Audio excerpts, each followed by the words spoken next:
Walt Disney famously said, "Money doesn't concern me.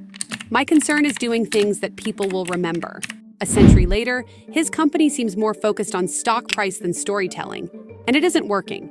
Since launching its streaming push, the company has burned more than $11 billion building Disney+, and it has not posted a single profitable year for the platform. Audiences are no longer showing up to theaters. Streaming profits are negative. The company's cultural credibility is eroding faster than its share value. In this video, we'll show you how the Centennial film, Disney's streaming bet, and the Marvel Star Wars strategy turned strength into weakness. But to understand how Disney ended up here, we first need to look back at what the company was built on.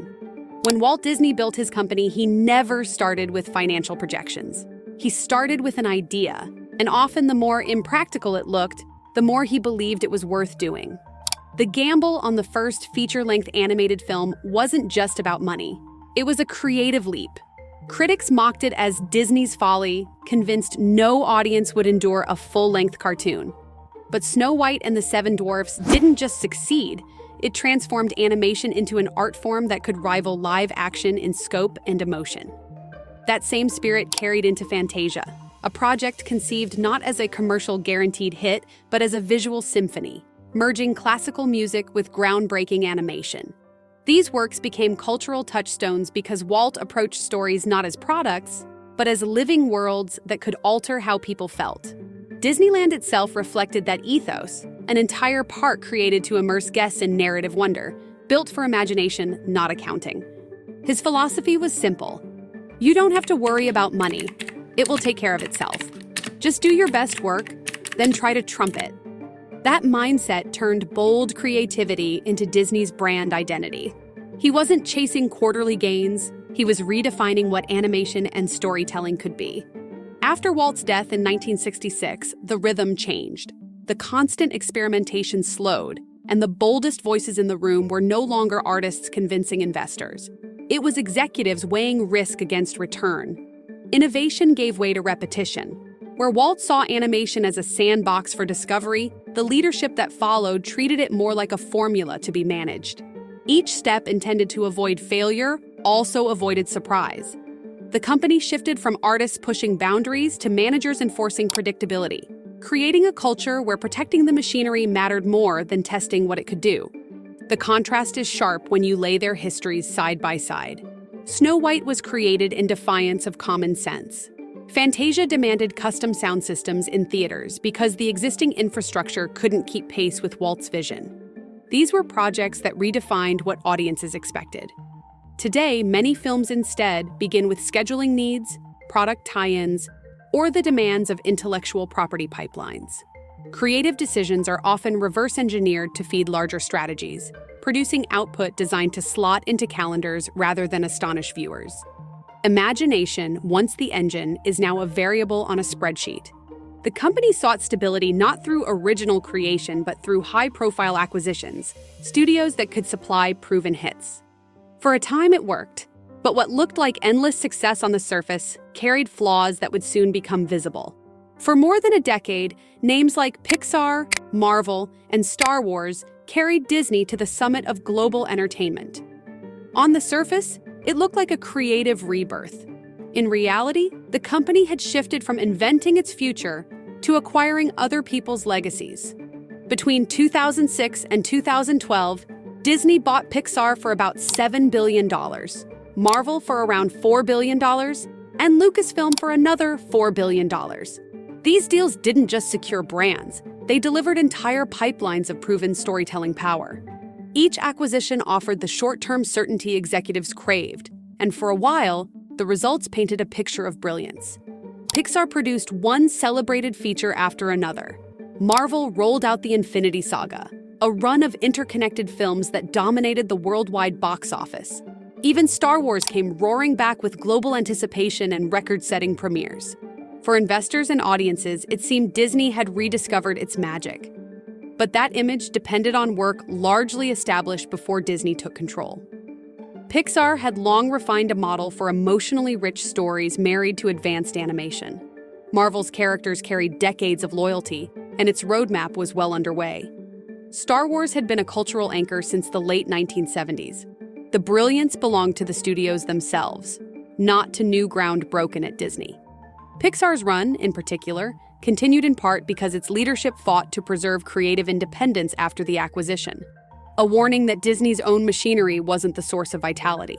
Behind the glowing headlines, Disney's ability to develop original franchises was quietly shrinking. From 2001 to 2021, the studio released more than 100 big-budget movies, yet only 25 made over $1 billion, and only a handful were original concepts. What was once a creative powerhouse had grown dependent on sequels, remakes, and inherited worlds to keep its profile high. Rather than generating fresh cultural touchstones, the studio used acquisition as a substitute for originality. The limits of that strategy became clear once those pipelines peaked. Pixar started revisiting its own history with sequels rather than inventing new characters. Marvel, after concluding its meticulously planned Infinity Saga, was pushed to maintain momentum with more frequent output across both theaters and streaming. Star Wars fractured into multiple overlapping projects, diluting the sense of a central story. The pattern shifted from fewer event-driven releases to constant content expansion, producing projects that felt less consequential to audiences. Marvel's Endgame illustrates both the pinnacle and the breaking point. It was the culmination of years of carefully built storytelling, and its release was treated as a cultural event.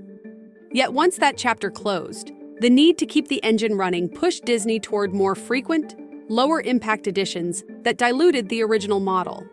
The universe had once thrived on patience and buildup. After Endgame, the pace increased and the returns weakened. Audiences began to feel fatigue, not excitement. Meanwhile, the illusion of vitality began to crack when the recycled formula revealed how shallow the bench of new ideas had become.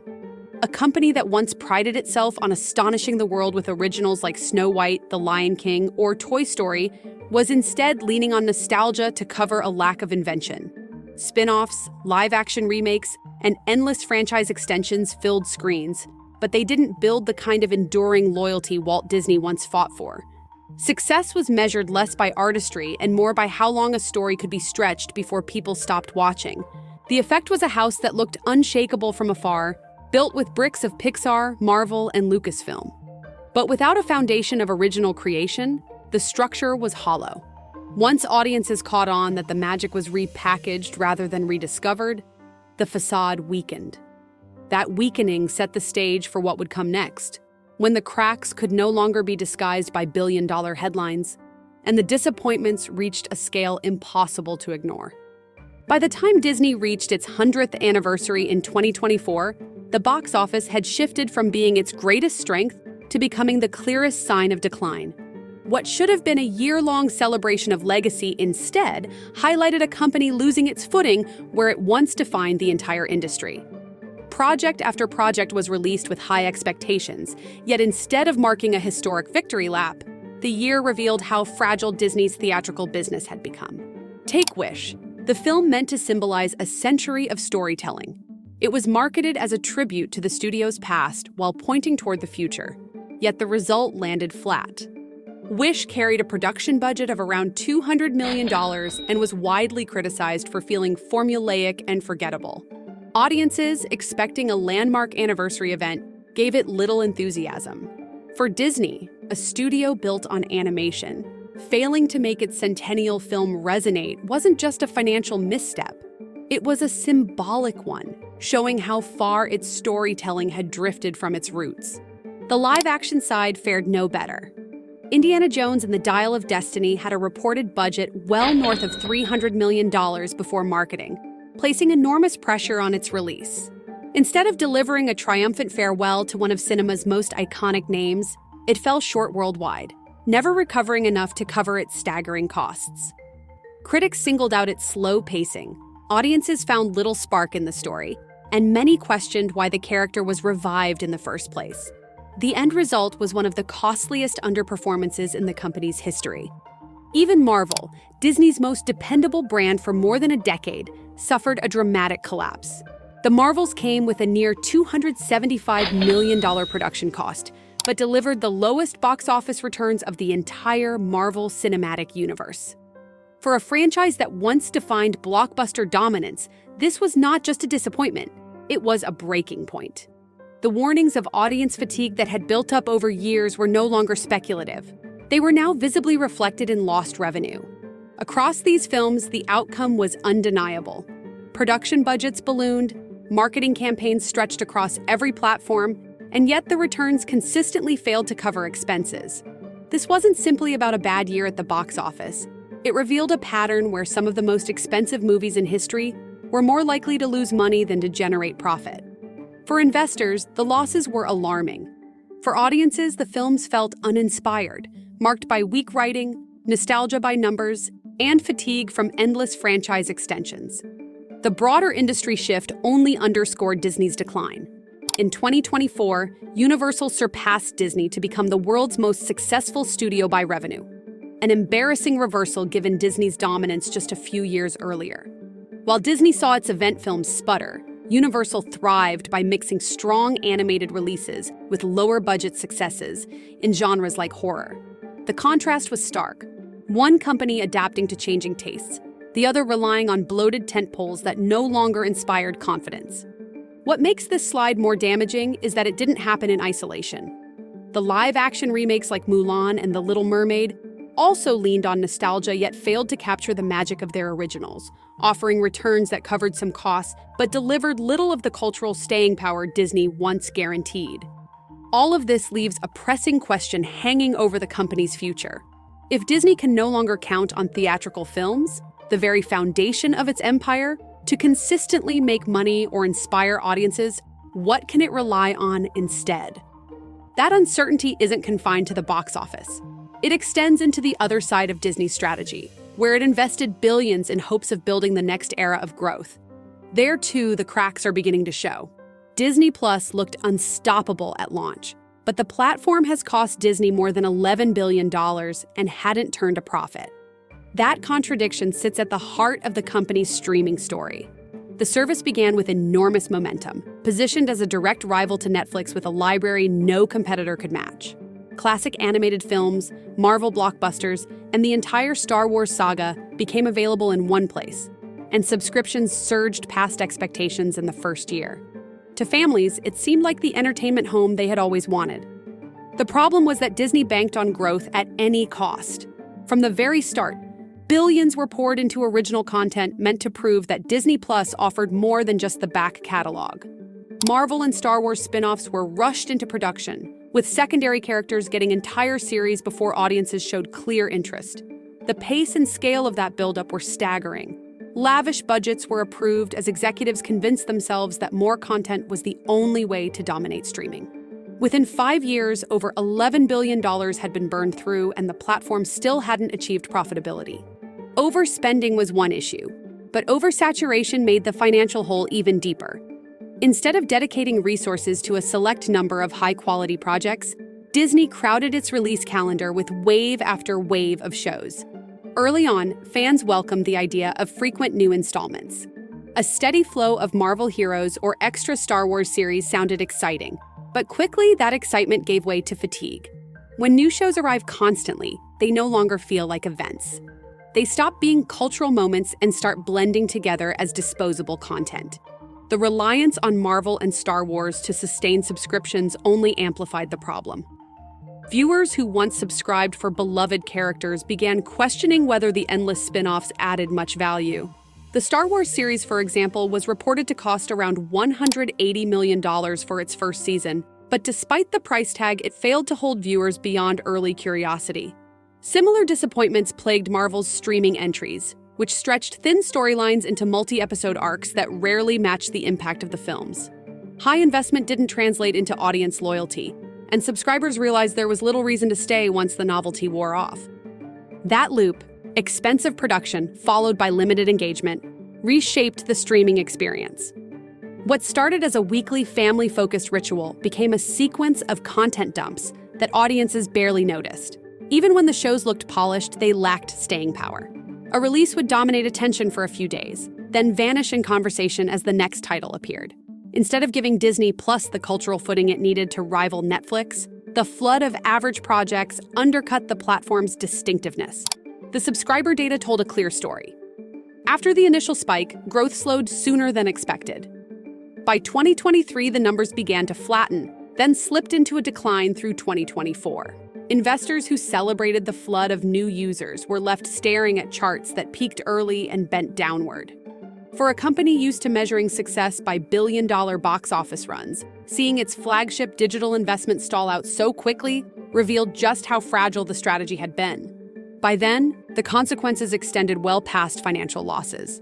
Disney's brand image was tied up in the platform, and audiences began to see it not as a source of magic, but as a machine designed to pump out filler. Whether in Marvel or Star Wars, what was once special felt manufactured. The perception shifted. Disney wasn't serving fans stories worth treasuring, it was serving them whatever content kept subscriptions alive a little longer. That erosion of trust is far more difficult to repair than an operating loss, because it rewrites how people value the Disney name itself.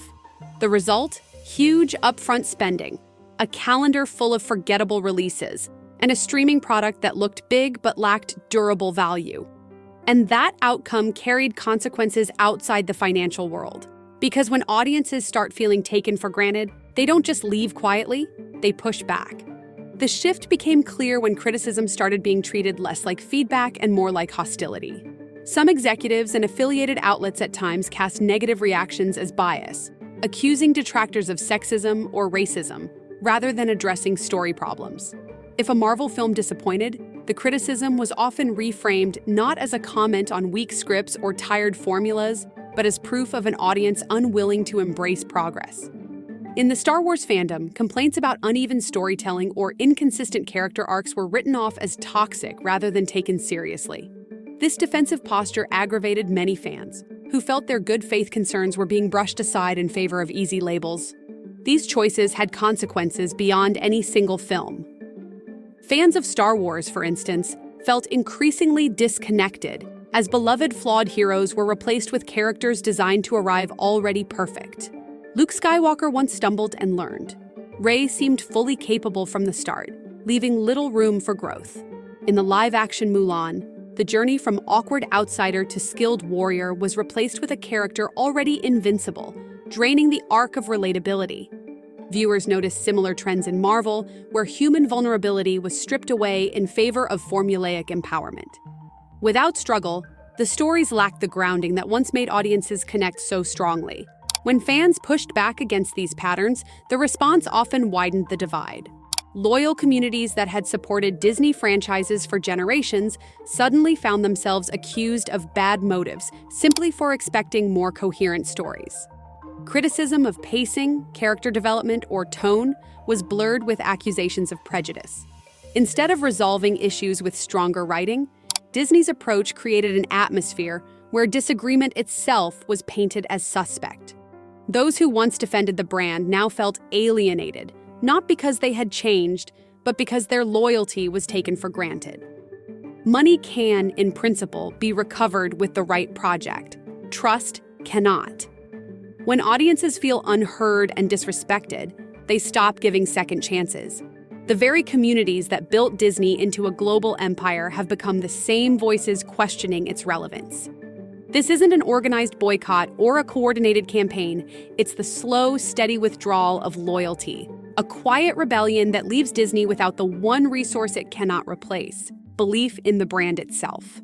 What's left is an uncomfortable truth. The company's greatest crisis doesn't appear only in balance sheets or revenue charts. It lives in the widening gap between fans and the storytellers they once admired. That divide raises a question far larger than profits or platforms, one that goes to the core of what Disney has always claimed to be and whether it remembers why it existed in the first place. So the real question becomes, which misstep did the most damage? Streaming strategy, endless remakes, or the way Disney handled fans? Share your thoughts in the comments. Disney isn't dead, but reversing this will require a return to creativity, not just cost-cutting or PR. What are your thoughts on this?